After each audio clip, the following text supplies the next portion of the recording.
Alright, ako na naman mga kaibigan, reaction video na naman tayo dito sa nagtitrending na balita ngayon. Na ito na nga, Richard Cruz at Jojo Jones itinanggi sa Senado ang aligasyon tungkol dito kay Sandro Mulak. Okay?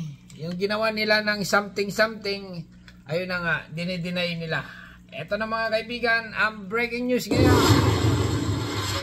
Ito ang unang paglantad sa publiko ng dalawang inakusahan ng aktor na si Sandro Mulak ng sexual harassment. Si Richard Cruz na scriptwriter at creative consultant at si Jojo Jones, dating consultant at ngayon director, mga independent contractors ng GMA Entertainment Group. Sa harap ng taga-GMA pala ito mga kaibigan ha, itong dalawang bakla. Taga-GMA. Committee on Public Information and Mass Media, itinanggi nila ang akusasyong minolestya ang anak ng veteranong aktor na si Nino Mulak. Hindi po kami gumawa ng kahit anong sexual harassment or abuse laban kay Sandro Mulak. Sa pagkakataong ito, sa harap ng iyong lahat, mariing tinatanggi po namin ang lahat ng mapanirang akusasyon na ito. Ganon. Ibig sabihin, itong nangyari kay Sandro Mulak ay hindi nyo ginawa. Bakit nagreklamo ang ama at yung bata? Okay? Bakit nagreklamo ang ama doon sa tatay niya na si Nino Mulak? Ayon kay Nino Mulak ay ginawa nyo ng something itong si Sandro Mulak, anak niya. Ganon. O, continue lang. Ngayon, itinatanggi nyo sa Senado. Mukhang nagsisinungaling kayo ha? Ito laban sa amin. Kay Sandro, Miyak. wala kaming ginawa. Mr. Jojo Jones. Pang masama sa iyo at alam mo yan sa puso mo. Hindi pa huli ang lahat. Nagsabi ng totoo. Dagdag ng dalawa. Dagdagal namin sa industriya, wala po kahit na isang reklamo, sexual man or anuman, wala nag-file sa amin. Wala nagreklamo sa inyo kasi nga natatakot siguro. Kasi nga mga director kayo.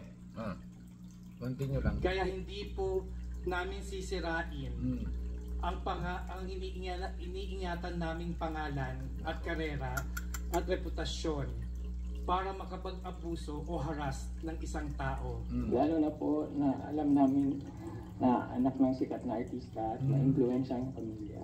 Ano ba naman po ang laban namin mga ordinaryong manggagawa lamang laban sa kanila?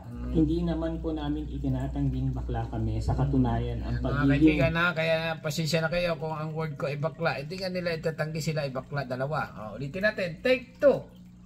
Hindi naman po namin itinatangging bakla kami, sa katunayan ang pagiging bakla namin ay isa sa mga dahilan kaya kami naging creative, artistic at nagkaroon ng skills na kailangan sa industriya. Ganon. Buong buhay namin, ginamit namin. Nakoy, umiyak na. Ang mahirap dito mga kaibigan, binabasa. Parang scripted yung sinasabi nila. Okay? Possible na utos ng abogado ito na ganito ang sabihin nyo sa Senado. Kasi nga sinusulat or wala talagang nakasulat. Okay? Wala talagang sariling sinasabi. Ang pagiging bakla namin sa maayos na paraan para maitaguyod ang aming mga pamilya.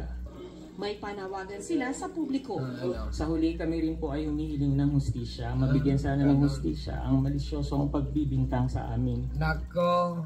Ibig sabihin dito ninyo dalawa, binibintangan kayo ni Sandro Mulak na ginalaw nyo siya. Okay? Yun na nga, bata nga ito Sandro Mulak, anak ni Nino Mulak. Basahin nga natin ang mga comment ng masa. Okay? Ito mga kaibigan, ang comment ng mga ordinaryong Pilipino. Kung sila ba ay naniniwala na itong dalawa ay walang kasalanan. Body language pa lang, obvious na. Okay? Ayon kay Marites, matagal na yan ginagawa. Wala lang nagrereklamo at takot mawala ng project. Ganon, ibig sabihin, hindi sila naniniwala na talagang walang kasalanan. Itong si Jones, ano ba itong pangalan na ito mga ito? Richard Cruz at Jojo Jones. Grabe ito. Meron bang guilty na umamin? Tama nga naman. O kahit sinong guilty, ay wala talagang aamin. Ayan, pinasya ko lang. Ito ang pulso ng masa. Bakit may script pa kung nagsasabi ng totoo, yun na nga sinabi ko. Bakit kailangang basahin kung nagsasabi ng tunay? Sana makuha ang justice ng lahat ng nabiktima nila. Grabe. Kaya ito mga tunay talaga ito nangyayari. Ito ay matagal ng kalakaran sa industriya. Na yung iba, okay, yung iba, huwag na natin lahatin. Yung mga bakla na iba ay ginagawa nila ng something. Yung mga bagitong artista, okay? Mapamayaman, mapamahirap, mapasikat at hindi. Type nga nila, okay? Kaya alam na, sinutsok-tsak nila. Lalaki sa lalaki to. Kaya itong si Ninyong Mulak talagang galit. Nang malaman niya na minulis siya, okay? Tinikman, okay? Tinikman nitong dalawa ang kanyang anak. Ganun na ngayon. Sinupchok, okay? Kung hindi nyo ma-gets. Ito pa, bakit nasa Senado? Dapat sa husgado. At medyo may points. Medyo may points itong nag-comment na ito kasi nga hindi daw ito national issue. Wala tayong magagawa. Hiniring ito ng ating magaling na senador na si Robin Padilla, Bong Revilla, Jinggoy Estrada, okay? Dating mga artista or mga sikat na artista, hiniring nila, okay? Hindi isusubo ng bata ang kahihiyan. Tama nga naman, okay? Ano yung gagawa-gawa lang ng istorya yung bata na ginanito ako nitong dalawa na ito? Ang labas kasi nito ay parang yung bata ang nagsisinungaling. Ganon. Bakit nasa Senado dininig? Marami ang matagal na yan ginagawa niya. Ulit lang. Okay. Madaming bagets na siguro ang natikman itong dalawa na ito. Bagets. Hindi gin mga kaibigan kasi ang bagets na tinatawag sa probinsya yan gin. Okay? Yung bagets sa Maynila ay teenager. Okay? Batang-bata, 18 years old. Pababa. Okay? As expected. Ayan. But GMA no. Alam na ito ng GMA. Yung mga pangyayari na yan. Nako. Paano si Gerald Santos? Excuse me po. Mabigat na akusasyon para imbestigahan. GMA should fire from them. Tama. Tanggalin na ito. Alatado naman nagsisinungaling itong dalawa na ito kasi nga binabasa script nila. Ginawa ng abogado ito. Nabubulol-bulol pa nga continue natin Kaya po kaya po naming mapatunayan. Medyo nagkamali sila ng binabanggit. Medyo nabubulol siya kasi nga dito nalalaman mga kaibigan ang isang magaling na tao. Pag ikaw ay nagsasalita, dapat wala ka nang binabasa. Ay may binabasa.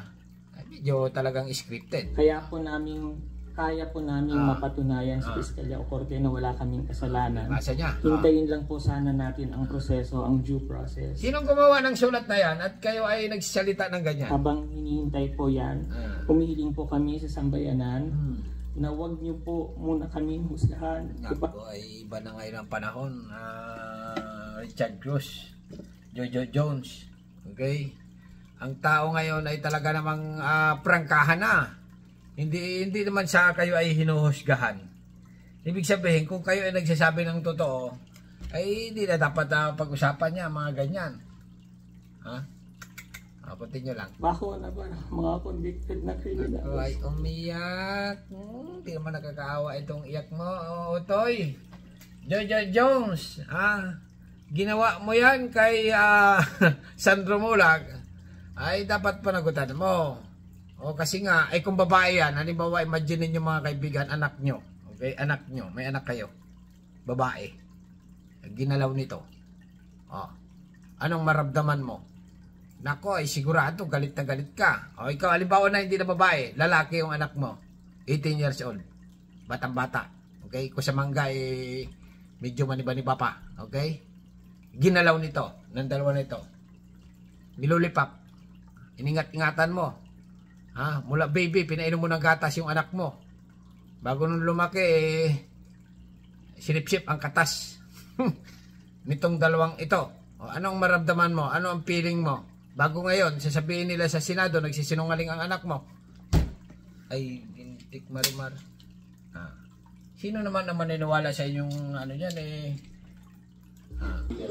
Sa pagtatanong ni Senator Jingo Estrada, kaugnay sa ilang detalye ng pangyayari, pumiling ng executive session ang dalawang inireklamo na pinagbigyan naman ng komite. Matapos ang executive session, kung saan confidential ang mga pinag-usapan. Confidential, ibig sabihin confidential sa kwarto lang yan Tinanong, ginawa mo ba talaga yan? Ano ba talaga ang nangyari? Ganun yan sa kwarto yan kakausapin yan. Papaliwanag natin. Tatanungin yan.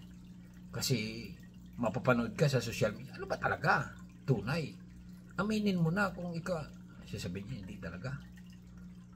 Baka lang nagsisinungaling ka, aminin mo na. Di ba? Hindi talaga.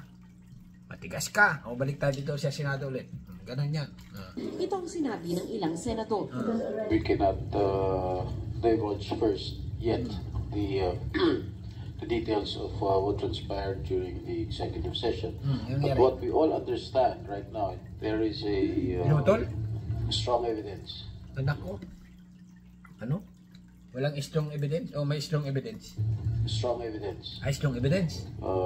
Against these two gentlemen. Nako, ay may matibay na ebidensya. Yari na goodbye. Pag mga ganyan, anong dapat dyan? Kulong ng lifetime. Dapat talaga. Binasa ni Nino sa pagdinig ang palitan Kawawa naman si Nino Mulak ng text ng anak niya si Sandro at Linones mag-aalas 4 ng umaga ng July 21 para raw maipakita na si Nones ang unang nag-message kay Sandro. Depensa ng abogado ni Nones, hindi nila itinatanggi kung sino ang unang nag-text pero hindi umano nila inimbita si Sandro sa hotel room. Nabitin ako sa inom. Ha ha ha ha. Ganon? Sabi ni Jojo. Tapos sumagot si Sandro na, ako nga din po Tapos sumagot ulit si Jojo. Yes, soon, ikakas kita. Nagdadalik ako now. Ganon? Sabi ni Jojo. Wow, sir. Looking forward to that too. Tapos sumagot ulit si Jojo. Gusto mo ba? We have some alcohol here in the room. We can order some more. Sabi ni Sandro, sino-sino po kayo, sir? Ha ha ha ha. Just me. And then, matagal na yun, hindi nag-reply si Sandro. Siyempre, yung bata, nakita niyang siya na mag-isa, hindi niya sumagot. Tama. Takot, di ba? Okay, so, after a while, siguro, nung na-realize na hindi na sumasagot, ha ha ha, just kidding. Kasama ko the drama peeps. What we're wrapping up in a bit. Andiyan pa ba kayo, sir? Baka po pwede dumaan saglit. Sure, may kasama ka? No po, ako lang. Kabababa ko lang. Sabi pa ni Nino, sa naunang paghaharap nila Putol yung message nina Cruz at Nones, nagsorry sa kanya ang dalawa. Nako, ay ganon. Ibig sabihin, talagang may ginawang something kung nagsorry. Kasi nga mga kaibigan, hindi ka magsusorry sa isang tao kung wala kang ginawang kababalagan. Okay? Or kalukuhan. Di ba? Ano yun? Sorry? I'm sorry, my friend. Ibig sabihin, talagang may ginawa ka. Alam na, seryosong usapan yan kaya nagsorry ito sa talagang ginawa nila ang dapat na hindi ginawa. Okay? Kayo nang bahala. Mga kaibigan, ano masasabi nyo dito sa nagtitrending ngayon na itong si Richard Cruz at Jojo Jones itinanggi sa Senado ang aligasyon tungkol dito kay Sandro Mulak. Okay? Subscribe. Thank you. Bye-bye.